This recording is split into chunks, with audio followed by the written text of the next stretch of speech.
Here are some red flags you will find in school. Now, I'll let you get away with one, but if you've got more than one of these things happening in your school, the likelihood is you're working in a toxic school. First up, and this is a massive bugbear of mine, empty staff room. Now, there's no reason this should be happening, but in some schools, it's sort of expected. And in some schools, it's almost seen as a badge of honour. You've not got time. You work too hard to have a break. So that's why the staff room's empty. Some schools don't even have one. Just ridiculous. You are entitled to a break. You should have a break.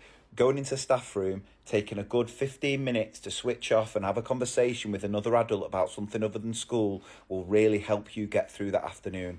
I've also heard horror stories about staff room politics, about how support staff aren't allowed in the staff room. There's a separate staff room for TAs and teachers. Those sort of things, massive red flags. Next up, we have a high turnover of staff. Now, I know people leave and move on. I'm not saying that that should never happen. And actually, in a school where no one ever does move on, it can become quite stale. So you do need fresh ideas coming in. But when you've got mass amounts of teachers leaving year in, year out, that is a massive red flag.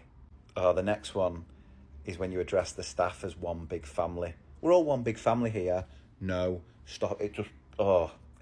No, I'm not having it. Why do you want to be a family anyway? Because most families are so dysfunctional. It's not really something to strive for. The amount of backstabbing and slagging off that goes on within a family. No, stop it. It's not. It's a red flag. Next up is when you speak to a staff member, leadership team, and they will reference Ofsted more than their own bloody pupils. Now, I was going to put in here about the Ofsted grading banners, but because the gradings are going, it's on its way out anyway. But you know, when they talk more about what Ofsted said about the school than the sort of welfare and the education of the pupils. And it really annoys me because we know Ofsted don't improve things. They check standards, but it's not something we should be celebrating over the achievements of our pupils. That's what should be bigged up, and that's what should be focused on and celebrated more than anything else, the students. Displays. Now, with displays, they're a bit of a bugbear of mine. I'm all for them. You can have them. They can look beautiful. They can look stunning. I'm talking about the immaculate. Every display is immaculate. You can clearly see there is some sort of display policy that expects everything triple backed. Every staple has to be horizontal or whatever it might be. And when you see that, it just screams micromanagement.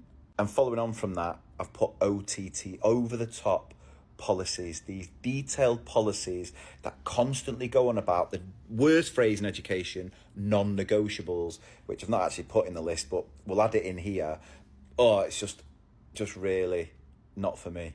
Next up, I've put leadership who say they have an open door policy, but then will berate anyone who questions anything. They like to pride themselves on how open they are to listen to the staff, but then when the staff do speak up, they just lose it. And the best example of this is when a school does a well-being survey, an anonymous well-being survey about workload or whatever, and then the leadership team go absolutely nuts because they don't like hearing any home truths.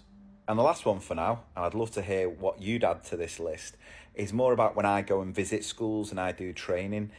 If I don't get offered a brew, and it's not about me necessarily taking the brew, because sometimes I've got to be in the right mood, but to be in a school and not have anyone come up and sort of go, are you all right? Are you okay for a drink?